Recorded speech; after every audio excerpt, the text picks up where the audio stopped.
नमस्ते दोस्तों। जैसा कि हमने पिछले वीडियो में देखा था, हमने एक क्वेश्चन सॉल्व किया था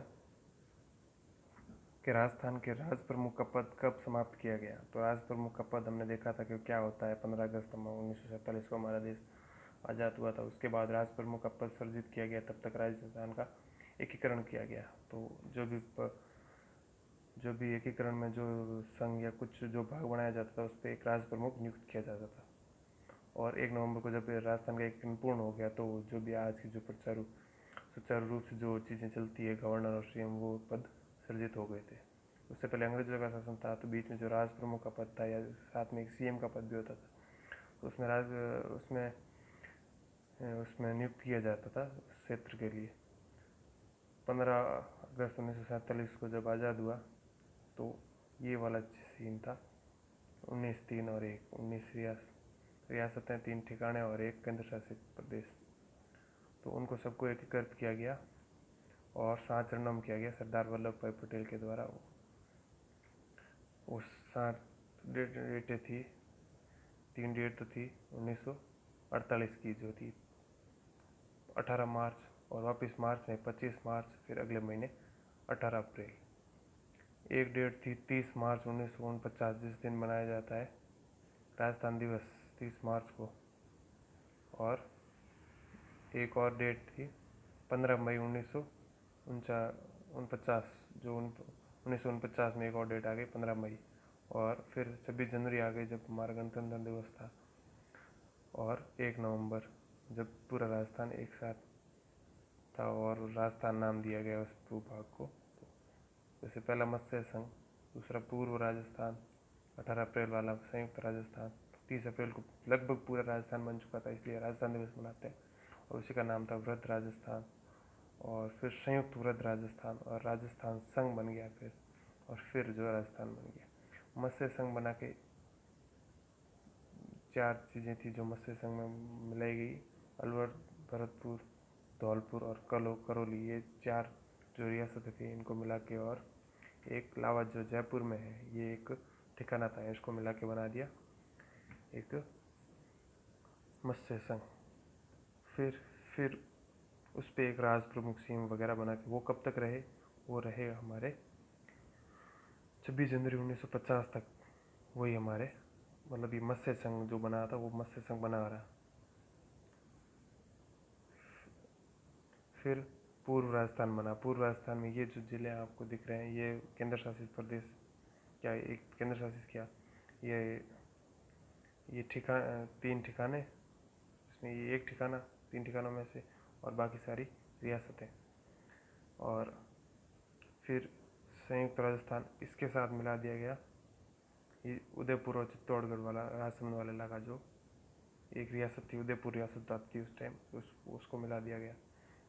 और फिर ये बहुत बड़ा भाग था, वो मिला दिया गया, वृहद राजस्थान बन गया, क्योंकि बहुत बड़े बड़े इलाके थे। जोधपुर रियासत थी ये पूरी, जैसलमेर रियासत, और ये जयपुर रियासत पूरी, ये बीकानेर रियासत थी। 4 रियासतें मिली ये पूरे। अब तो ये ज़िले बन गए अलग अलग। तो पहले ये जोधपुर रियासत होती थी, जैसलमेर तो जैसलमेर ही है। और बीकानेर में अब 4 ज़िले बन गए, पर पहले एक ही बीकानेर रियासत होती थी, और ये जयपुर रियासत होती थी। अभी 4 ज़िले हैं इसमें। तो इस प्रकार से ये बन गया। फिर संयुक्त वृहद राजस्थान 15 मई को, ये 15 मई तक मत्स्य संघ था। उसके बाद मत्स्य संघ मिल गया वृहद राजस्थान, और संयुक्त वृहद राजस्थान बन गया। और 26 जनवरी को एक सिरोही ऐड हो गया। सिरोही एक रियासत थी, वो ऐड हो गई।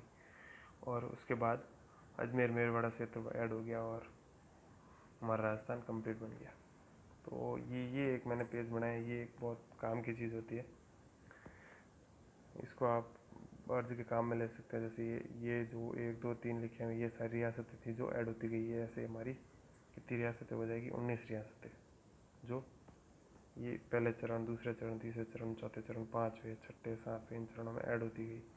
ये 3 थी, पहली, दूसरी, तीसरी, जो हमारे ठिकाने थे।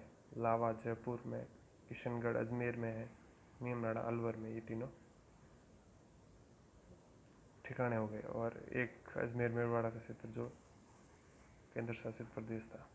और जब हमारा राजस्थान बना, तो उस टाइम 25 ज़िले थे। और 1 नवंबर 56 को एक अजमेर जिला और बन गया, वो 26वां जिला बना। और फिर 27वां जिला धौलपुर बना, किससे? भरतपुर से अलग हो गए। और फिर 28वां जिला बना बारा, कोटा से अलग हो गए। कब बना? 10/4/91 को। और फिर इसी में 29वां जिला बना दौसा, जयपुर से अलग हो गए, वो भी 10/4/91 को। और 30वां जिला बना राजसमंद, उदयपुर से अलग हो गए, 10/4/91 को। और फिर 31वां जिला बना हनुमानगढ़, 12/7/94 को, श्रीगंगानगर से अलग हो गए। और 32वां जिला बना करौली, सवाई माधोपुर से अलग हो गए। और फिर 33वां जिला बना प्रतापगढ़, प्रतापगढ़ बना कैसे से अलग हो गया? बांसवाड़ा का कुछ हिस्सा बना लिया गया, और चित्तौड़गढ़ और उदयपुर, इन तीनों का कुछ कुछ हिस्सा लेके प्रतापगढ़ वापस बन गया 26/1/2008। तो इस प्रकार 33 जिले बन गए। ये पहला क्वेश्चन था। दूसरा क्वेश्चन है कि मेरी माँ रोती है तो उसे रोने दो, मैं अपनी माँ को हंसाने के लिए हजारों माताओं को रुलाना नहीं चाहता। उक्त कथन किसका है? ये कथन है प्रताप सिंह बारठ का। प्रताप सिंह बारठ कौन थे? इनके जन्म हुआ था 24 मई 1873 ईस्वी को। कहाँ पे हुआ था? उदयपुर में। उदयपुर का राजस्थान में। इनके पिता ही केसरी सिंह जो बारठ हैं, ये इनके पिता थे। ये भी एक क्रांतिकारी थे। इनकी शिक्षा पहले कोटा में हुई, फिर अजमेर में हुई, फिर जयपुर में। इनके क्रांतिकारी मास्टर जो थे, उन जिनके कारण इन्होंने क्रांतिकारी बनने का सोचा, वो उनका नाम था अमीर चंद। और रास बिहारी बोस के अनुसरण में ये क्रांतिकारी आंदोलन से जुड़ गए। 23 दिसंबर 1912 को लॉर्ड हेडिंग्स पर बम फेंके गए। जब 1912 में भारत की राजधानी बंगाल से शिफ्ट करके दिल्ली लाई गई, तो उसमें एक रोड शो निकाला गया जिसमें ये लॉर्ड हेडिंग्स एक हाथी पे बैठ के जा रहा था। तो उस पर कुछ लोगों ने बम फेंका, तो उसको मारने की कोशिश की गई, जिसमें वो जख्मी हो गया और उसका जो महावत था वो मारा गया था। उसमें ये शामिल थे, साथ में थे। उसमें 4 लोग पकड़े भी गए और उनको फांसी दी गई थी। और फिर बनारस कांड। बनारस से और बंगाल से हथियार सप्लाई होते थे। उसमें ये बनारस कांड था, जिसमें बनारस एक अड्डा बना हुआ था जिसमें क्रांतिकारी को हथियार वगैरह सप्लाई होते थे। उस कांड में इनको फंसा के गिरफ्तार कर लिया गया। फिर 1916 में, ये 1915 में लगभग इनको गिरफ्तार किया गया। और 1916 में इनको 5 वर्ष की श्रम के साथ सजा दी गई और बरेली जेल में इनको रखा गया। और फिर उनको अमानवीय यातनाएं दी गई। जो इनका जेलर था चार्ल्स क्विलीलैंड, उसने कहा तुम्हारी माँ रोती है, तो तब उन्होंने ये वाली बात कही कि मेरी माँ रोती है तो रोने दो, मैं अपनी माँ को हंसाने के लिए दूसरी हजारों माँओं को नहीं रुलाना चाहता। फिर इसी तरह चलते चलते 24 मई 1918 को उनको जेल में ही मौत हो गई और उनको शहीद का दर्जा मिल गया। शहीद दिवस के रूप में भी मनाया जाता है। और इनकी उम्र थी उस टाइम 25 वर्ष। नेक्स्ट क्वेश्चन है, किसी राजपूत राज्य में प्रजामंडल की स्थापना कोलकाता में की गई। तो कोलकाता में किस प्रजामंडल की स्थापना की गई? तो वो है बीकानेर। तो प्रजामंडल क्या होता है कि कांग्रेस द्वारा राजपूताना की में जो शाखाएं बना गई कांग्रेस की, जो कांग्रेस की तरह ही मतलब विचारधारा की रखती थी और आंदोलन वगैरह करती थी। किस लिए आंदोलन करती थी? कि रियासतों में कुशासन हो गया था, उनमें बुराई आ गई थी, उनको हटाने के लिए, जो नागरिक थे उनके मूल अधिकारों की रक्षा करने के लिए, और जनता के प्रति उत्तरदायी शासन, जो जनता के लिए काम करे, जनता का हित हो, वैसा शासन स्थापित करने की मांग करती थी। तो उसके लिए प्रजामंडलों की स्थापना हर रियासत में की गई थी। लगभग हर एरिया में कोई ना कोई प्रजामंडल हुआ था। तो उसी तरह बीकानेर में था बीकानेर प्रजामंडल, जिसकी स्थापना हर एक लगभग सबकी स्थापना जहाँ वो उसी एरिया में हुई थी जहाँ पे वो इसके नाम से वो जाना जाता है। पर बीकानेर जो रियासत की जो प्रजामंडल बना वो वहाँ पे स्थापना ना होके कलकत्ता में की गई। अभी कोलकाता बोलते हैं उसको, पर उस टाइम ये कलकत्ता हुआ करता था। 4 अक्टूबर 1936 को इसकी स्थापना की गई। किसने की? मगाराम वैद ने, जो इसके अध्यक्ष थे, की गई। इसी में एक प्रजा परिषद था। प्रजा परिषद जिसकी स्थापना की रघुवर दयाल गोयल ने 22 जुलाई 1942 को। फरवरी 1943 को महाराजा गंगा सिंह की हो गई मृत्यु। तो उसके बाद उनके सादुल सिंह जो था वो उनकी गद्दी पे बैठा, ये बन गया अब राजा। रघुवर दयाल गोयल बीकानेर से निकाल दिया गया क्योंकि उन्होंने किसानों के हक की मांग की कि जो अच्छा शासन लाया जाए। तो वो जो प्रजामंडल का कार्य था उन्होंने किया, तो इस राजा ने उनको बाहर निकाल दिया, बीकानेर से निष्कासित कर दिया।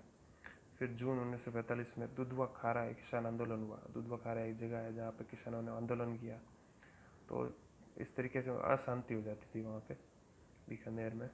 और 30 जून को राय सिंह नगर में आंदोलन हुआ, जिसका नेतृत्व किया था बीरबल सिंह ने। तो 19 जुलाई 1946 को 17 जुलाई को बीरबल दिवस मनाना शुरू किया गया। 31 अगस्त 1946 को उत्तरदायी शासन की जो मांग थी वो मान ली गई, किसके द्वारा? राजा के द्वारा। क्योंकि इन सारे कारणों से अशांति हो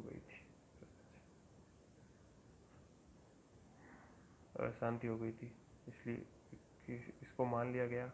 और मार्च 1948 को आंतरिक मंत्रिमंडल बना दिया गया, मंत्रिमंडल जिसमें प्रजा परिषद जिसकी रघुवर दयाल गोयल ने स्थापना की थी, उस प्रजामंडल के कार्यकर्ताओं को उसमें सदस्य बनाया गया ताकि उनकी भी भागीदारी हो सके राज्य के उत्तरदायी शासन में। तो इस तरीके ये प्रजामंडल पूरा हो गया 1948 में। कब से कब तक चला? 1936 में स्थापना हुई, 1948 तक इसकी जो भी मांग थी वो पूरी हो गई। तो ये था बीकानेर प्रजामंडल। नेक्स्ट क्वेश्चन है, गुरु गोविंद गिरी के द्वारा स्थापित संत सभा का प्रथम अधिवेशन कहाँ पर हुआ था? तो पहली बात तो कि संत सभा क्या थी? संत सभा एक थी, भीलगरा से जनजाति आंदोलन था, उस आंदोलन में की गई थी संत सभा की स्थापना। किसने की थी? गोविंद गिरी ने, गुरु गोविंद गिरी। तो गोविंद गुरु का जन्म हुआ था 1958 में और इनकी मृत्यु हुई थी 1920 में। और 1883 में इन्होंने डूंगरपुर, बांसवाड़ा, दक्षिण मेवाड़, सिरोही, ईडर, गुजरात और मालवा, इन सारे क्षेत्र में जो भी भील और करासी जनजाति रहती थी उनकी हितों की रक्षा के लिए जनजाति आंदोलन के रूप में संत सभा की स्थापना की 1883 में। फिर 1903 में मानगढ़ की पहाड़ी पे, इसका आंसर हो गया मानगढ़ की पहाड़ी पर इन्होंने इसका प्रथम अधिवेशन किया गया। और वापस इसके 10 साल बाद 1913 में वापस मानगढ़ की पहाड़ी पर अधिवेशन किया गया, जिसमें 1500 भील मारे गए और गोविंद गिरी को बंदी बना लिया गया। और उसके बाद 1920 को इनकी मृत्यु हो गई। तो ये था चौथा क्वेश्चन। अगला क्वेश्चन है, उपरमाल किसान पंच बोर्ड की स्थापना किसने की? तो इसकी स्थापना की साधु सीताराम ने। कब की? 1916। तो उपरमाल क्या है? उपरमाल कहते हैं बिजोलिया को, बिजोलिया का ही नाम है उपरमाल, तो इसका पुराना नाम है बिजोलिया का। बिजोलिया कहाँ है? मेवाड़ की प्रथम श्रेणी की जागीर, मतलब अच्छी खासी जागीर थी, जिसमें 83 गांव आते थे, उन पे एक जागीरदार होता था। तो बड़ी जागीरी थी बिजोलिया, और उसी के नाम पे यहाँ पे बिजोलिया किसान आंदोलन शुरू हुआ, जो क्या था? भारत का पहला संगठित किसान आंदोलन था। कब शुरुआत हुई इसकी? 1897 में। और कब तक चला? 1941 तक। ये भारत का पहला संगठित किसान आंदोलन था। और 1947 में क्या हुआ था कि गिरधरपुर के किसान था धाकड़ गंगाराम, उसके पिता की मृत्यु हो गई, अत्याचार हो रहे थे किसानों पे, ठीक है। वहाँ का जागीरदार था कृष्ण सिंह। कृष्ण सिंह ने 84 प्रकार की लगान लाग मतलब 84 प्रकार के टैक्स लगाए हुए थे किसानों पे, जो उनको चुकाना भारी पड़ रहा था। और 1906 में उसने कन्याओं के विवाह पर चौरी कर भी लेना शुरू कर दिया था। तो उसके कारण 1916 में उपमाल किसान पंच बोर्ड, मतलब किसानों का एक पंच, मतलब जैसे सरपंच पंच होता है, मुखिया वगैरह, वो उसका एक बोर्ड बनाया गया जो उनके हितों के लिए कार्य करता था। किसने बनाया? साधु सीताराम ने। और 1917 में विजय सिंह पथिक ने किसान पंचायत की स्थापना की। और फिर एजीजी हॉलैंड आया। भारत सरकार के कहने पे एजीजी हॉलैंड बिजोली आया और उसने 35 करोड़ को माफ़ कर दिया। 84 में से 35 करोड़ को माफ़ कर दिया। और 3 वर्ष में भूमि बंदोबस्त, मतलब किसानों को उनकी भूमि लौटा दी जाती, मतलब कि ये भूमि इस किसान के नाम पे की जाती है, उसको कहते हैं भूमि बंदोबस्त करना। तो उसका आश्वासन दिया उसने। और 1923 से 1926 तक क्या किया गया? विजय सिंह पथिक को इसमें बंदी बना लिया गया। और जब ये बंदी बन के मतलब जेल से छूटे 1927 में मेवाड़ से इनको निष्कासित कर दिया गया। साधु सीताराम भी इस कारण बिजोलिया से चले गए। और उसके बाद इन किसान आंदोलन का अंतिम नेता था माणिक्यलाल वर्मा, उसको भी बंदी बना लिया गया। और आखिरकार 1941 में जो मेवाड़ के प्रधानमंत्री नियुक्त किए गए थे, सर टी विजय राघवर्धाचार्य, उनके प्रयासों से ये आंदोलन समाप्त हुआ। जो भूमि बंदोबस्त का वादा किया गया था वो पूरा हुआ और किसानों को उनकी भूमि वापस की गई और आंदोलन खत्म हो गया। अगला क्वेश्चन है नानक जी बेल संबंधित है। नानक जी बेल संबंधित है किससे? बूंदी के डाबी कांड से। 23 जून 1926 को क्या हुआ? हाड़ौती के डाबी क्षेत्र, मतलब बूंदी में जो अभी हाल फिलहाल डाबी क्षेत्र है बूंदी में सामंतों के विरुद्ध, सामंतों का जो अत्याचार हो रहे थे उनके विरुद्ध किसानों का जो एक सभा चल रही थी, जिसका नेतृत्व कर रहे थे पंडित नैनूराम के नेतृत्व में एक सभा आयोजित की जा रही थी। तो उस सभा को बंद करने के लिए पुलिस ने उस पर फायरिंग कर ली। फायरिंग की उस समय क्या हो रहा था? नानक जी भील उस समय एक झंडारोहण किया गया और झंडारोहण के बाद वो एक गीत गा रहे थे और गीत गाते हुए भी वो शहीद हो गए थे। तो नानक जी भील संबंधित हो गए इस पुलिस फायरिंग से जो हो रही थी। कहाँ पे? हाड़ौती के डाबी क्षेत्र में। क्यों हो रही थी? सामंतों के विरुद्ध एक नेतृत्व सभा हो रही थी। तो ये हो गया छठा क्वेश्चन। तो इस प्रकार 6 क्वेश्चन थे। 7वां, ये 4 क्वेश्चन का जवाब आप कमेंट में दे सकते हैं। 7वां क्वेश्चन है जालंग प्रदेश वर्तमान राजस्थान का भाग था। मतलब जालंग प्रदेश किस अभी वर्तमान के किस भाग को जालंग प्रदेश कहा जाता था? जोधपुर राज्य का, बीकानेर राज्य का, कोटा राज्य का, जैसलमेर राज्य का। 8वां क्वेश्चन है राजस्थान लोक सेवा आयोग स्थित है। तो राजस्थान लोक सेवा आयोग कहाँ स्थित है? जयपुर में, अजमेर में, जोधपुर में, कोटा में। इसके बाद 9वां क्वेश्चन है राज प्रमुख द्वारा राजस्थान के उच्च न्यायालय का उद्घाटन किया गया था। 29 जनवरी 1952, 29 अगस्त 1949, 28 जनवरी 1950, 27 मार्च 1952। 10वां क्वेश्चन है कीर्ति स्तंभ में दान गुरु के विरुद्ध से विभूषित किया गया है। बप्पा रावल को, राणा कुंभा को, राणा सांगा को, महाराणा प्रताप को। तो ये 4 क्वेश्चन है, इसके बारे में आप जवाब दीजिए और इसके डिटेल में जो भी बातें बनती है और भी आसपास के जो क्वेश्चन बनते हैं उसको कमेंट में जवाब दीजिए। और हम इसको अगले वीडियो में कवर करने की कोशिश करेंगे। अगर आपको ये वीडियो पसंद आए और आप ऐसे वीडियो और देखना चाहें तो चैनल को सब्सक्राइब कीजिए और वीडियो को लाइक कीजिए और ज़्यादा लोगों तक पहुँचाइए। धन्यवाद।